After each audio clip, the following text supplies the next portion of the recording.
tal? ¿Qué tal tu lunes? Tu inicio de semana en este veranito rico, de vacaciones los niños. Y pues encantada de que estés aquí con nosotros para platicar en familia en este lunes de psiquiatría, con el honor de tener aquí como siempre al doctor Mario Alberto Aguilar. Bienvenido. Hola Pati, ¿qué tal? Buenas tardes a este gran público de Platicando en Familia y con el gusto, Sí. el gusto de estar aquí, con el calorcito y el gusto. Eso me gusta.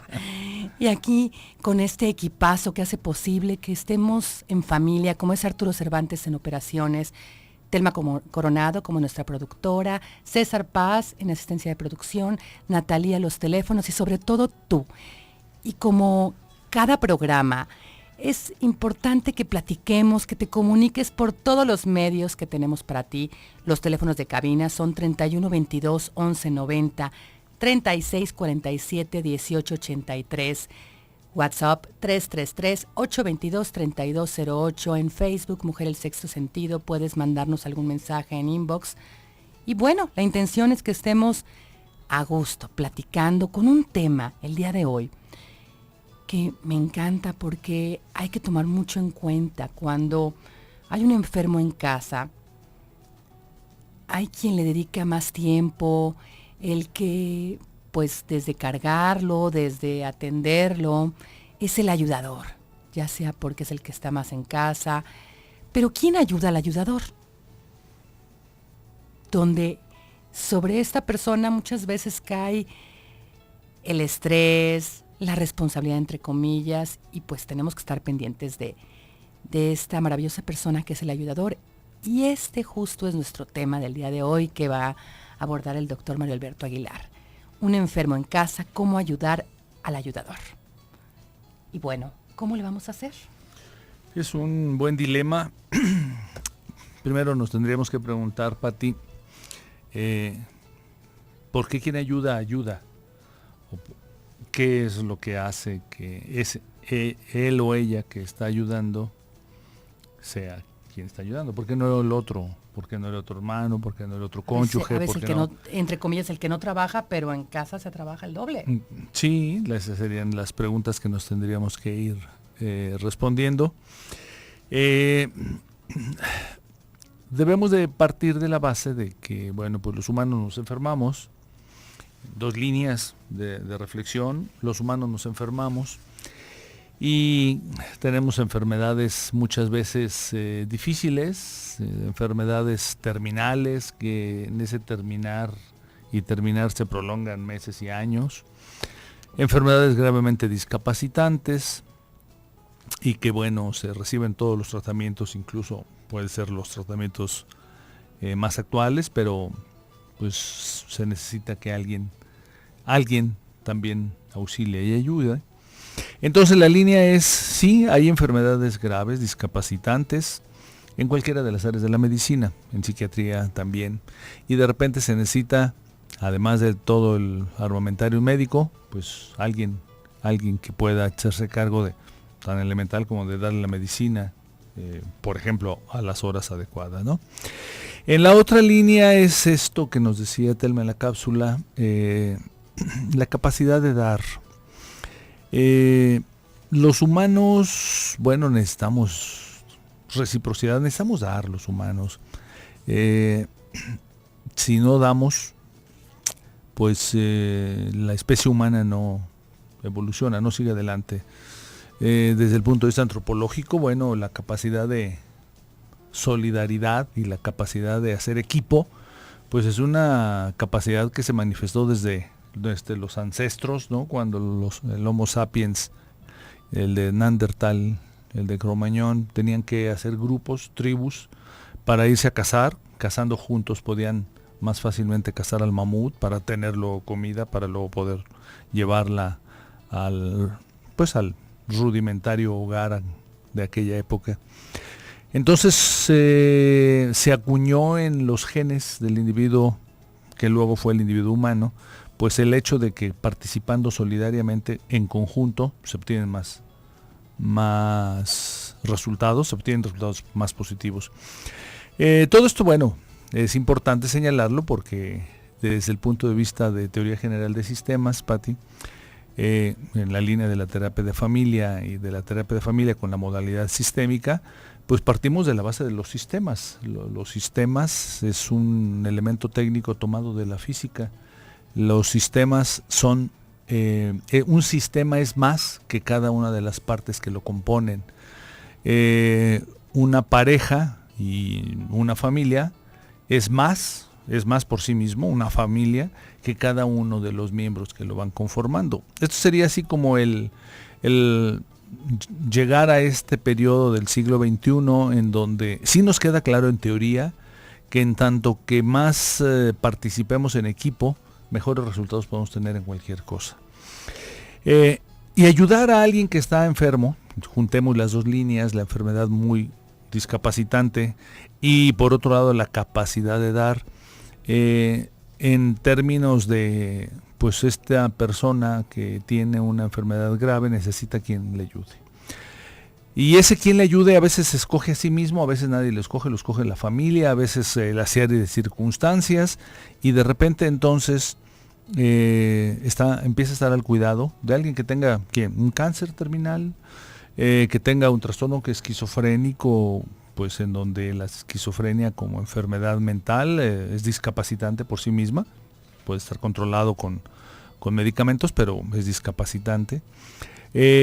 Un problema neurológico, un problema de accidente vascular cerebral, un problema de lupus eritematoso sistémico, en donde la persona realmente no pueda ya moverse en esos estadios difíciles y finales. Entonces tenemos en el área de la medicina muchos ejemplos en donde básicamente el que está enfermo necesita ayuda.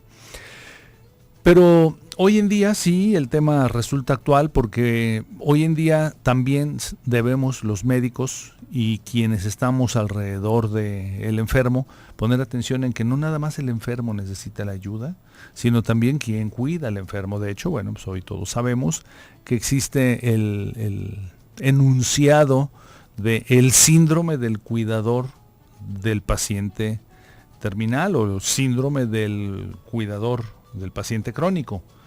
Esto es que ponemos los ojos de repente en, bueno, ¿y qué le pasa al que está cuidando?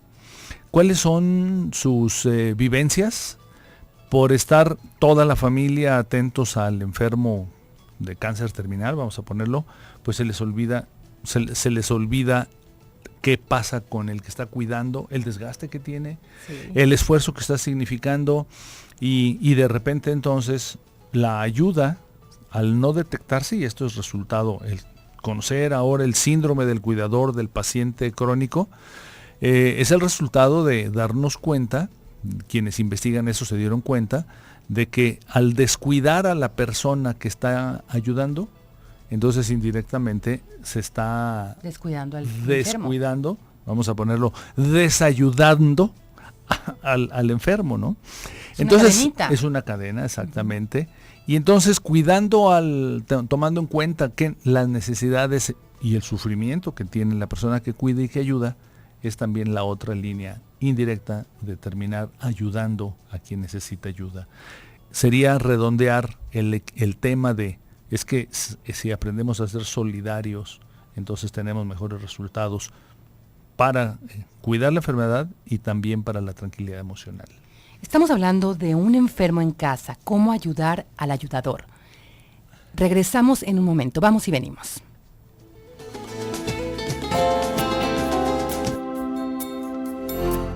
Y regresamos con el tema de un enfermo en casa, cómo ayudar al ayudador, con el doctor Mario Alberto Aguilar.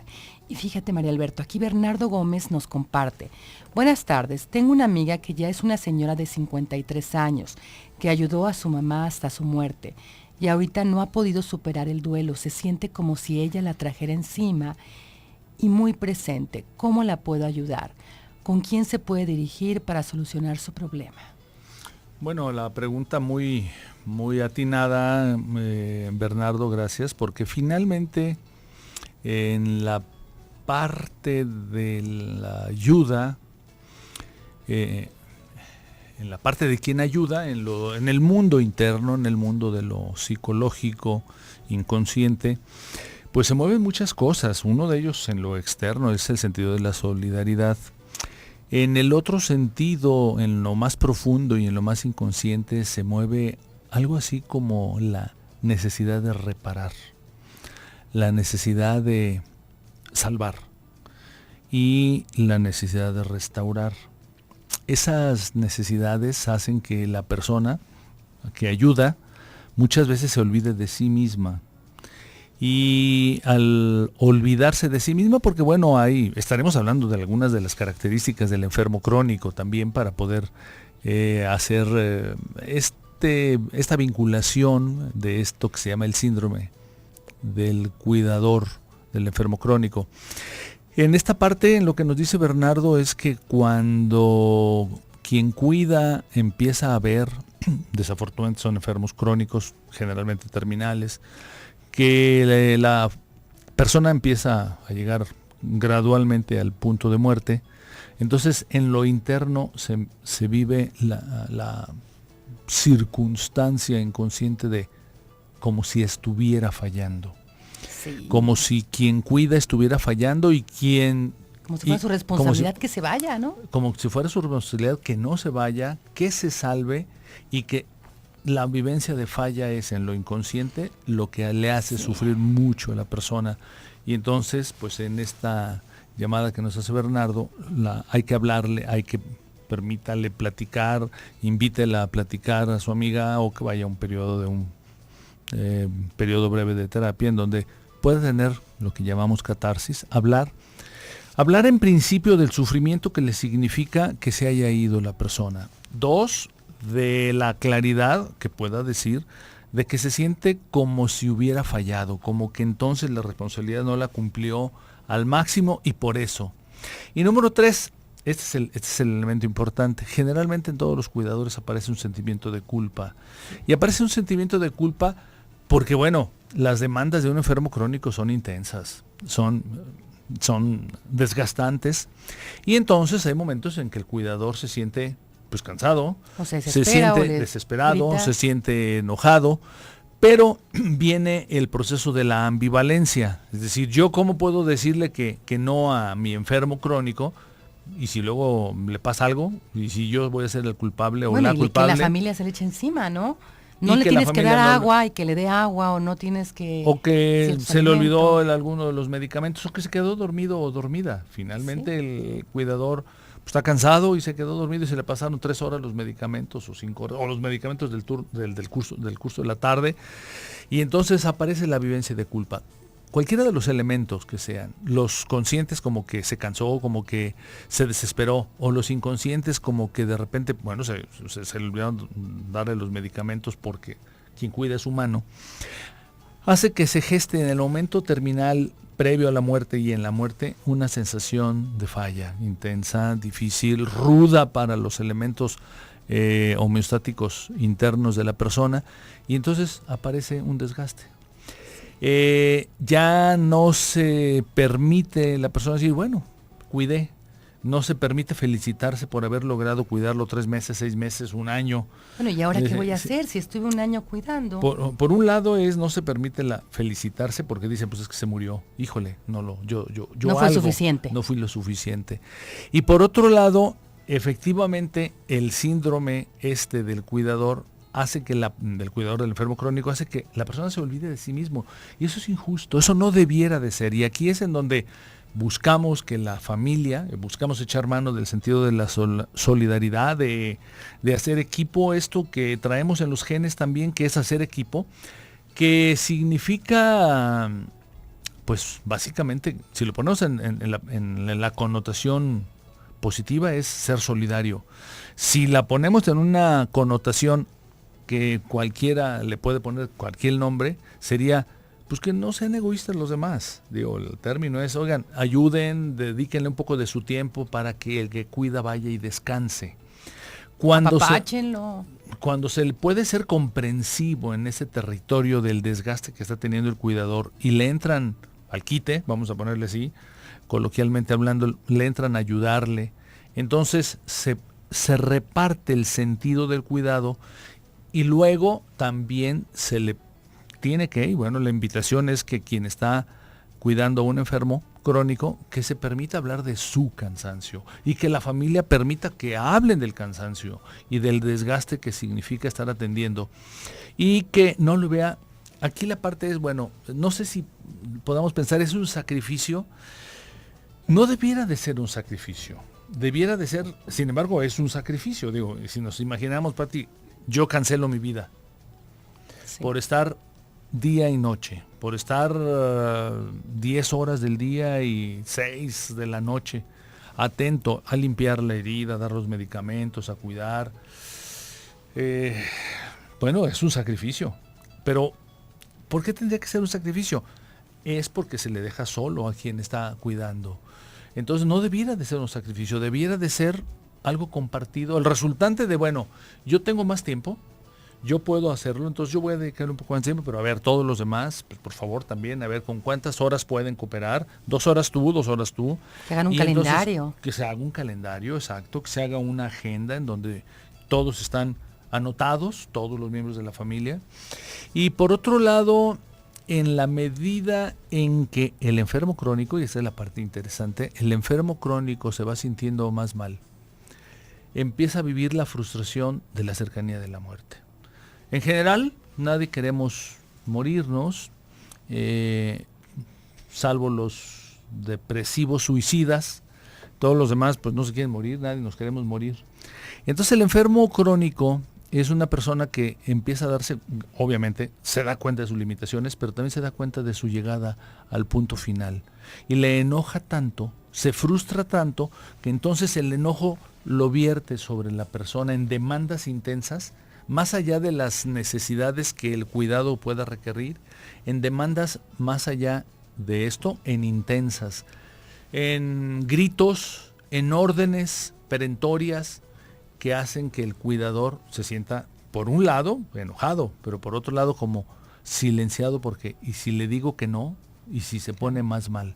Entonces la tiranía, incluso el nombre así viene, la tiranía del enfermo crónico, se convierte en el eslabón, por un lado, del enfermo, y por otro lado el sentimiento de culpa que empieza a anudarse, y aquí se hace el complejo de esto que se llama el nudo de quien cuida y el nudo quien está enfermo y está por morirse, y obviamente su enojo no lo puede expresar.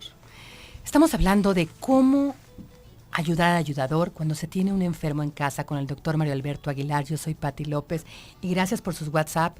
Nos ponen, me encanta escucharlos a diario. Felicidades por el programa.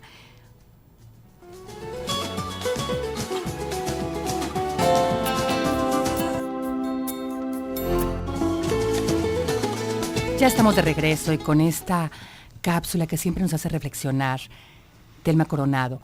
Estamos hablando de un enfermo en casa, cómo ayudar al ayudador. Es un tema muy amplio. Creo que vamos a tener que hacer una segunda parte. Sí, Pati, sí, realmente porque sí. Es un tema intenso, difícil y además muy extendido, sí, muy presente. Porque además lo vamos a cerrar en este bloque, ya que el siguiente bloque vamos a tener una entrevista con Oscar Brennifer. Si quieres participar y llevarte tu libro de Hablemos con ellos, 37 reflexiones para dialogar con nuestros hijos, comunícate y participa. Al 31 22 11 90, 36 47 18 83, WhatsApp 333 822 32 08. Y tenemos mucha participación. Aquí Rosy, nuestra amiga Rosy de Austin, Texas, nos comenta: hola Pati, qué invitado, con signos así de admiración. Gracias, Pati. Excelente programa, como siempre. Les cuento, yo tengo una chica de 23 años con necesidades especiales. Tiene retraso mental severo. En algunas veces ya quiero tirar la toalla. Mi mayor problema es que no confío en nadie. Entre paréntesis, más bien no sé delegar. ¿Cómo poder empezar? Me siento que ni siquiera me puedo enfermar o mucho menos morir. Gracias. Feliz tarde, saludos y bendiciones desde Austin, Texas, Rosy. Pues muchas gracias, Rosy, por compartir. ¿Qué podemos decir? Bueno, primero creo que hay un elemento importante que nos señala Rosy: no sabe delegar. Por otro lado, se le mueve un poco la desconfianza, y podríamos decir que también hay una parte en donde se podría sentir culpable, sí, cuando usted, Rosy, deja al cuidado de alguien más a su enfermo, es enferma, es una hija, es sí. una hija, le pasará algo. Mire, primero, usted tiene que darse cuenta de que lo que le pasa a su hija no es responsabilidad de nadie. Eso es muy importante. Los humanos nos enfermamos, o como en el caso de su hija, bueno, se nace, desafortunadamente se nace con alguna enfermedad. La enfermedad, incluso, fíjate, Pati, yo creo que también como otro tema que le podemos proponer luego a Telma, es, pues, ¿qué significa la enfermedad? Porque enfermarnos, ¿qué es? ¿Cómo aceptamos la enfermedad? ¿Cómo se vive la enfermedad? ¿Cuál es el significado humano de la enfermedad? En ese sentido, Rosy, pues su hija nació así, muy doloroso, realmente muy doloroso. Nadie pues quisiera estar en sus zapatos, efectivamente, es muy doloroso. Siendo mamá es doblemente doloroso porque hay como vivencias de falla. ¿Qué habré hecho yo para que mi hija naciera con este problema? No hizo nada. Desafortunadamente somos una maquinaria, pues que no somos perfectos, que podemos nacer enfermos o que podemos tener una enfermedad al año de vida, a los 3 años de vida, a los 20 años de vida, a los 30 años, pero tarde o temprano todos nos vamos a enfermar. La primera parte entonces es, Rosy, pues usted no es responsable ni culpable de que su hija esté así. Segundo, anímese a delegar, usted lo está notando muy adecuadamente.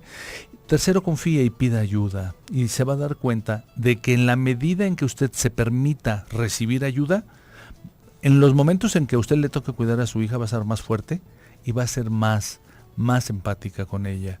Pero de esta manera, al sentirse usted culpable, entonces no deja que nadie le ayude. No es usted culpable, pida ayuda, deje que le ayuden y va a verse que entonces su hija va a estar mejor cuidada porque la energía que usted le da, más los cuidados de los demás familiares que se incorporen, van a redondear la salud de su hija en términos de más estabilidad y la salud emocional de usted. Y de veras, usted no tiene la culpa. Estoy totalmente de acuerdo. Necesitamos aprender a apoyarnos. Y a recibir, Pati, y a recibir. Pedir y recibir. Habemos muchos humanos que sabemos dar y muchos humanos no saben recibir o no sabemos recibir. Digo, podemos ponerlo así como el fenómeno humano lleva a que muchos sepan pedir y muchos no saben recibir. Entonces, sí, necesitamos pedir ayuda cuando tenemos a alguien enfermo en casa y necesitamos dejar que nos ayude. Soporte. Claro. Y mira, aquí María de Jesús Castro nos platica. Yo opino que en todas las familias pasa esto y le dejan la responsabilidad a alguna de las hijas y más a las solteras. Sí, esta es una costumbre, ¿no? Ese es un estereotipo, es una costumbre cultural. Pero bueno, es parte este es uno de los objetivos de este programa, que las personas puedan oírnos, participar y que nos puedan, pues, creer en el sentido de que sí, la capacidad de solidaridad la tenemos, la vivencia de falla de quien está al cuidado es una fantasía porque finalmente el que está enfermo no está enfermo por culpa de nadie.